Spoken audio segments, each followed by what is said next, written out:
నమస్తే. ప్రస్తుతం మనతో పాటు ప్రముఖ ఐకాన్ ఆస్ట్రాలజర్ గట్టుబల్లి సురేష్ బాబు గారు ఉన్నారు. గురువుగారితో మాట్లాడిద్దాం. నమస్కారం గురుగారు. జై శివనారాయణ. మే నెలలో 5 గ్రహాలు మారబోతున్నాయి గురుగారు మేజర్గా. మరి మిథున రాశి వారి పరిస్థితి ఏంటి? గ్రహ మార్పుల కారణంగా వీళ్ళకి ఎలాంటి ఫలితాలు ఉండబోతున్నాయి? మనకి 2025 సంవత్సరం వచ్చిన తర్వాత మనం మొదటి నుంచి చూసుకున్నట్లయితే కనుక గ్రహాలు చాలా పెద్ద పెద్ద గ్రహాలన్నీ కూడా మారుతూ ఉన్నాయి. అందుకే మనకి భారతదేశానికి కూడా యుద్ధం వచ్చేటువంటి ప్రతిపాదనలు ఉన్నాయి. కానీ యుద్ధం అయితే భారతదేశానికి రాకపోవచ్చు. సో అయితే మనకి భారతదేశంలో వెపన్స్ ఏంటంటే భారతీయులే. భారతదేశంలో యుద్ధం వచ్చినా కూడా వెపన్స్గా ఉపయోగించుకోవాలన్నా, వెపన్స్ కింద చేసుకోవాలన్నా, సానుభూతి చెందాలన్నా భారతదేశంలో ఉన్నటువంటి నాలెడ్జ్ కావచ్చు, శక్తియుక్తులు కావచ్చు, తెలివితేటలు కావచ్చు, మంచితనం కావచ్చు, ఏదైనా కావచ్చు, వెపన్స్గా కావాలన్నా కూడా మారేది మానవులే. భారతదేశంలో ఉన్నటువంటి మనుషులు ఎవరైతే ఉన్నారో వీరంతా కూడా వెపన్స్తో సమానం. కాబట్టి భారతదేశానికి యుద్ధం అయితే అంత ఈజీగా రాదు. ఎందుకంటే ఏ దేశంలో చూసుకున్నా భారతదేశం వారే ఉంటారు కాబట్టి అక్కడ ఎదుగుదలకు కావచ్చు, అక్కడ ప్రోత్సాహానికి కావచ్చు. కథే ఇది ఒక మ్యాటర్. అయితే మనకి ఎందుకు ఇది చెప్పాల్సి వచ్చింది అంటే, ఇప్పుడు మనకి ఈ గ్రహాల మార్పిడి వల్ల భారతదేశానికి కూడా ఏమైనా ప్రతిపాదనలు ఉన్నాయా, భారతదేశానికి ఏమైనా ముప్పు ఉందా, దాని గురించి మనం చూసుకుంటా ఉండాలి. అయితే మనకి ఇప్పుడు మిథున రాశి, ఈ మిథున రాశి వారికి అయితే ఈ సంవత్సరంలో మొత్తం మీద చూసుకున్నట్టయితే కనుక వీరికి కలిసి వచ్చేటువంటి కాలం ఉన్నది ఒకటి అనుకుంటే అది మే మాసంలోనే ఉంటుంది. మే మాసం నుంచే వీరికి కలిసి వస్తుంది. స్వతహాగా వీరికి ఈ యొక్క మిథున రాశి వారికి మనకి న్యూమరాలజీ పరంగా తీసుకున్నా కూడా మాసాల పరంగా చూసుకుంటే మే మాసం వీరికి చాలా అనుకూలంగా కలిసి వస్తుంది. మాసాల ప్రకారంగా కూడా మే మాసం వీరికి అనుకూలంగా ఉంది. అందులోని గ్రహాలన్నీ కూడా మారడంతో వీరికి ఇంకొంచెం అనుకూలతగా బాగా కనిపిస్తుంది. అయితే మే 15వ తారీఖు తర్వాత వీరికి చాలా అద్భుతంగా ఉందని చెప్పవచ్చు. ఎందుకంటే మే 15వ తారీఖు వీరికి రాహు, కేతు, అలానే బుధుడు, అలానే రవి భగవానుడితో గురువు కూడా మారటం జరుగుతుంది. అందుకని అతిపెద్ద గ్రహాలంటూ మారుతున్నాయి. కాబట్టి ఆ రోజు నుంచి వీరికి అద్భుతమైనటువంటి ప్రతిపాదన, అద్భుతమైన ప్రతిఫలాలు కూడా లభిస్తాయి. గ్రహాల నుంచి మంచి మంచి వెసులుబాట్లు కూడా వీరికి ఉన్నాయి. అయితే ఈ మిథున రాశి వారికి ముఖ్యంగా చెప్పాల్సింది ఏంటంటే, ఎవరైనా మిథున రాశి వారు డాక్టర్స్గా కానివ్వండి, మెడికల్కి సంబంధించి కానివ్వండి, అలాంటి ఫీల్డ్కి వెళ్ళాలనుకున్న వారు కానీ, లేకపోతే ఆల్రెడీ చేసి ఉండి హాస్పిటల్ రంగాల్లో ఉండి పెట్టుకోవాలి, ఏదైనా క్లినిక్స్ పెట్టుకోవాలి, హాస్పిటల్ పెట్టుకోవాలనుకున్న వారికి ఈ మే 2020 సంవత్సరం మే 15వ తారీఖు తర్వాత వీరి చెంతకే అవకాశాలు ఖచ్చితంగా వస్తాయని చెప్పొచ్చు. ముఖ్యమైనటువంటిది ఇది. రెండోది, వీరు ఏదైనా గోల్డ్, సిల్వర్ లాంటి షాప్స్ కూడా ఖచ్చితంగా వీరు ఏదైనా రాణించేదానికి పెట్టుకుంటే వీరికి 10 మందికి ఉపాధి అవకాశాలు చూపించే విధంగా అయితే కనపడుతుంది. రెండోది, ఇకపోతే మూడోది, ఇన్స్టిట్యూట్స్ కానివ్వండి, ఏదైనా ప్రైవేట్ సంస్థలకి కన్సల్టెన్సీస్ కానివ్వండి, ఏదైనా విదేశీయాల్లో ఉండి ఇక్కడ కన్సల్టెన్సీ అంటే దాన్ని ఏమంటారంటే ఎక్స్పోర్ట్ ఇంపోర్ట్, ఇలాంటి బిజినెసెస్ కూడా వీరికి చాలా అనుకూలంగా ఉన్నాయి. కాకపోతే వీరి దాంట్లో ఎక్కువ మేర ఇన్వెస్ట్మెంట్ పెట్టడానికి సానుకూలంగా లేదు. వీరి దగ్గర స్తోమత కొంది పెట్టుబడి పెట్టి వ్యాపారం మొదలు పెడితే ఖచ్చితంగా దినదిన అభివృద్ధి ఎలాగైతే కనబడుతుంది మనం చెప్పిన వాటిల్లో మాత్రమే. ఇకపోతే ఆల్రెడీ చేసేటువంటి వ్యాపారాలు ఉన్నట్టు వాటికి మరమ్మతులు చేయించుకోవడానికి మే 22వ తారీఖు తర్వాత చాలా అనుకూలంగా అయితే కనబడుతుంది. ఇకపోతే కోర్టు వ్యవహారాలు కావచ్చు, భార్యాభర్తల మధ్య వెసులుబాటు కావచ్చు, లేకపోతే పిల్లలకి పెద్దల మధ్య తగాదాలు కావచ్చు, ఇలాంటి ఫ్రెండ్స్ మధ్యన కావచ్చు, పార్ట్నర్షిప్ల మధ్యన కావచ్చు, బిజినెస్ పార్ట్నర్స్ మధ్యన కావచ్చు, ఇలాగ ఏదన్నా ఆస్తి తగాదాలు, గొడవలు కనుక ఉంటే కనుక అవన్నీ కూడా కొంతమేర వీరికి వెసులుబాటు కనిపించేలాగా గ్రహాలని కూడా వీరికి కొంతమేర సానుభూతిగా ఉండేటట్టుగా వీరికి 22వ తారీఖు మే మాసం 22వ తారీఖు తర్వాత కనుక వాటికి సంబంధించిన ఇష్యూస్లో మొదలు పెట్టుకుంటే వీరికి చాలా అనుకూలంగా ఉంది. మరొకటి, వీరు తీర్థయాత్రలు దర్శనం చేసుకునేది కూడా బాగా కనిపిస్తోంది. అది ఎప్పుడు అంటే 10వ తారీఖు నుంచి 15వ తారీఖు లోపు. ఇకపోతే ఇంకో 2 రోజులు అటు ఇటుగా అయితే ఉండొచ్చు. తీర్థయాత్ర దర్శనం చేసుకుంటే వీరికి పుణ్యకాలంలో ఇప్పుడు మనకి పుష్కరాలు కూడా ఆరంభమవుతూ ఉన్నాయి. సరస్వతి నది పుష్కరాలు కూడా వస్తున్నాయి. కాబట్టి ఈ యొక్క మిథున రాశి వారు ఈ సరస్వతి నది పుష్కరాల్లో కనుక వీరు పుణ్యస్నానం ఆచరించేసి, వీరు పుణ్యస్నానం ఆచరించే పద్ధతి ఒకటి ఉంటుంది. అది కేవలం ఈ యొక్క మిథున రాశి వారి సొంతం. అది ఏంటంటే, స్నానానికి నది కావచ్చు, సముద్రం కావచ్చు, చెరువు, వాగు, ఏరు, సెలయేరు, కోనేరు, బ్రహ్మగుండాలు, ఇలాంటి వాటిలో వారు సమీప దూరంలో ఎక్కడ పుష్కరాలు ఆరంభమైన తర్వాత స్నానం ఆచరించుతారో అక్కడ వీరికి ప్రత్యేకించి ఈ రాశి వారు చేయవలసినటువంటి పుణ్య కార్యక్రమాలు అంటే పెద్దలు చేయాల్సినటువంటి కార్యక్రమాలతో కాకుండా వీరు లోపలికి వెళ్ళేటప్పుడు బయట నుంచి మట్టి తీసుకుని వెళ్ళి లోపలికి వేయాలి.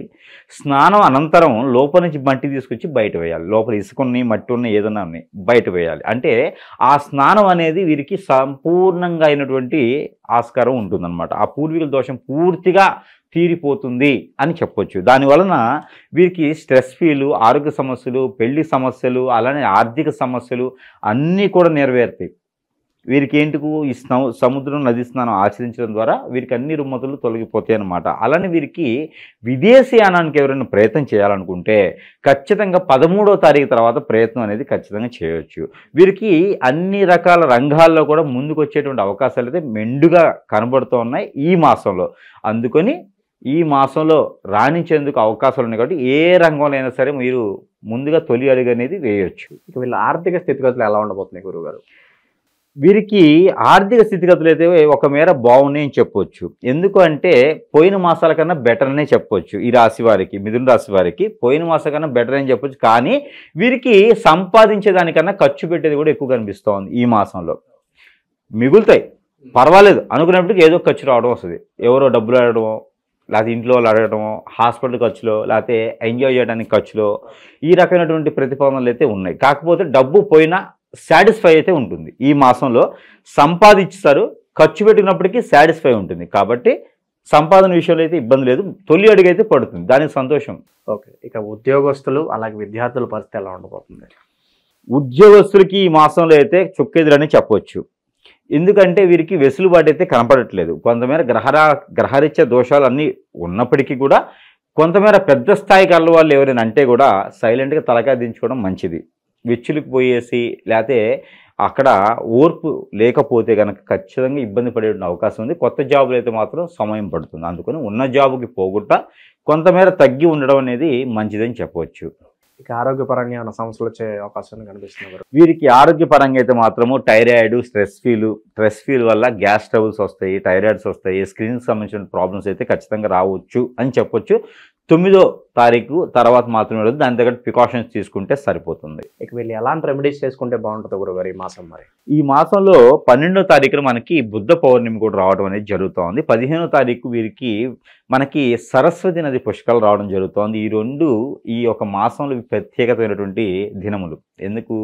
ద్వాదశ రాశుల వారికి, అందులోనూ ఈ యొక్క మిథున రాశి వారికి అయితే ఇంకా అద్భుతమైనటువంటి ప్రతిఫలం కనిపిస్తోంది. అందుకని పౌర్ణమి రోజున వీరు ఎక్కడైనా ఈ ఉప్పు దీపం పెట్టడం ద్వారా, ఆలయాల్లో ఉప్పు దీపం పెట్టడం ద్వారా వీరికి ఖచ్చితంగా మంచి జరిగేదానికి ఆస్కారం ఉంది. ఆ ఉప్పు దీపం ఎలా పెట్టాలంటే ఫ్లోర్ మీద ఒక దోసెడు ఉప్పు పోసేసి ఒక ప్రమిది పెట్టి ఆ ప్రమిదిలో ఒక గుప్పెడు ఉప్పు పోసి మరీ ప్రమిది పెట్టేసి ఆవు నెయ్యి కానీ కోకోనట్ ఆయిల్ కానీ వేసేసి లేదా నేతి దీపం అని పెట్టవచ్చు అనమాట. ఆవు నెయ్యి, అలాగా ఆవు నెయ్యి కాకుండా మామూలు నెయ్యి దొరికినా కూడా అలా పెట్టవచ్చు. లేదా నువ్వుల నూనె అయినా సరే అట్లీస్ట్ వీరు దీపం పెట్టుకునేదానికి మంచిది. కోకోనట్ ఆయిల్ అయితే కూడా మంచిది. ఆవు నెయ్యితో పెట్టిన దీపారాధన పిల్లలకి ఎదుగుదల పనికి వస్తుంది. నువ్వుల నూనెతో పెట్టేది గ్రహరీత్యా దోషాలు తొలగిపోతాయి. కొబ్బరి నూనెలో పెట్టేది జీవితకాలం ఆర్థిక స్థితిగతులు మెరుగవుతాయి. కాబట్టి 3 మిశ్రమంగా చేయకూడదు. ఏ ఆయిల్ అయినా సపరేట్గానే పెట్టుకోవాలి. 3 ఆయిల్స్ కలిపితే 3 దోషాలు పోతాయి కదా అని చెప్పి పెడతారు. అలా పెట్టకూడదు. ఏదైనా ఒక్క ఆయిల్తోనే పెట్టాలి. ఒక్క దీపమే పెట్టాలి. అలా అని 3 దీపాలు పెడతానంటే కూడా కావదు. ఒక్క దీపం, ఒక్క ఆయిలు, అలానే ఒక్క ఒత్తి, ప్రమిదలు 2, ఈ రకం చేసేది ఉప్పు దీపం. ఈ ఉప్పు దీపం బుద్ధ పౌర్ణమి రోజున సాయం సంధి వేళలో కనుక చేస్తే ఖచ్చితంగా మంచి జరుగుతుంది. అలానే ఈ రాశి వారికి మరొక అదృష్టం ఉంది. పెళ్ళి అయ్యి ఇప్పటివరకు పిల్లలు పుట్టలేటువంటి వారు ఎవరైనా ఉంటే ఉదయించేటువంటి చంద్రునికి పాలు కాగి చల్లార్చి పటిక బెల్లం కలిపినటువంటి పాలు లేదా కిస్మిస్ మిక్సీ వేసి ఆ రసాన్ని పోసి, లేకపోతే కనుక తేనె వేసినటువంటి పాలు ఉదయించేటువంటి చంద్రుడికి నైవేద్యం పెట్టి ఆ పాలు భార్యాభర్తలు ఇద్దరు కూడా స్వీకరించినట్టయితే వారికి రానున్నటువంటి రోజుల్లో భార్యకి పిల్లలు పుట్టేటువంటిది అవకాశం అయితే ఖచ్చితంగా ఉంటుందని చెప్పొచ్చు. ఈ బుద్ధ పౌర్ణమికి ఈ ఒక్క రెమెడీ వీరికి చాలు, అదృష్టాన్ని మార్చేస్తుంది. ఒకవేళ దాంట్లో పెళ్లి అయిన తర్వాత పిల్లలు పుడితే వీరి అదృష్టం మారుతుంది. అలాంటి అదృష్టం అయితే ఈ యొక్క రాశి వారికి ఖచ్చితంగా ఉంది అని చెప్పొచ్చు. గురుగారు, విశేషంగా చేసుకోవడానికి ఈ నెల ఇంకేదన్నా రెమెడీస్ ఏమైనా ఉన్నాయా? అయితే వీరికి ముఖ్యంగా చెప్పాలంటే కనుక కలిసి వచ్చేటువంటి కలర్, ముఖ్యంగా వీరికి కలిసి వచ్చే కలర్ ప్యారెట్ గ్రీను, అలానే ఆకాశంలో మబ్బు ఉంటుంది, నీలి కలర్ అంటారు, మేఘం, అలాంటి కలర్ కూడా వీరికి పొగ కలరు, ఇలాంటి కలర్స్ వీరికి చాలా అద్భుతంగా కలిసి వస్తాయి ఈ మాసం మొత్తం కూడా. వీరికి కలిసి వచ్చేటువంటి రోజు ఆదివారం, శనివారం, ఈ 2 వారాలు వీరికి అద్భుతంగా కలిసి వస్తుంది ఈ మాసం మొత్తం కూడా. ఇకపోతే వీరికి నెంబర్ 3, 6 ఈ నెంబర్లు వీరికి అద్భుతంగా కలిసి వస్తాయి. ఇకపోతే వీరికి ప్రతిరోజు చేయవలసినటువంటి రెమెడీ సూర్య నమస్కారాలు. సూర్య నమస్కారం ప్రతిరోజు చేయాలి. సూర్యునికి నీళ్లు ఆదినివ్వాలి. వీరు చేస్తున్న ద్వారా వీరు ఖచ్చితంగా వీరిలో ఉన్నటువంటి రుమ్మతులు, స్ట్రెస్ ఫీలు, ఆలోచన అన్నీ కూడా తొలగిపోయేదానికి ఆస్కారం ఎక్కువగా కనబడుతుంది. అలానే విష్ణు ఆలయంలో ఏదైనా బుధవారం కానీ శనివారం కానీ పులిహోర 1 కిలో బియ్యంకి పులిహోర చేసుకొని అందులో ఇంగువ కూడా వేయాలి. పులిహోర చేసి అది నైవేద్యంగా విష్ణు ఆలయంలో పెట్టడం ద్వారా వీరికి మంచి జరిగేదానికి ఆస్కారం ఉంది. అలానే గ్రహాల రీత్యా తీసినటువంటి నెంబర్ ఏదైతే ఉందో ఆ నెంబర్ కూడా ఇవ్వడం జరుగుతుంది.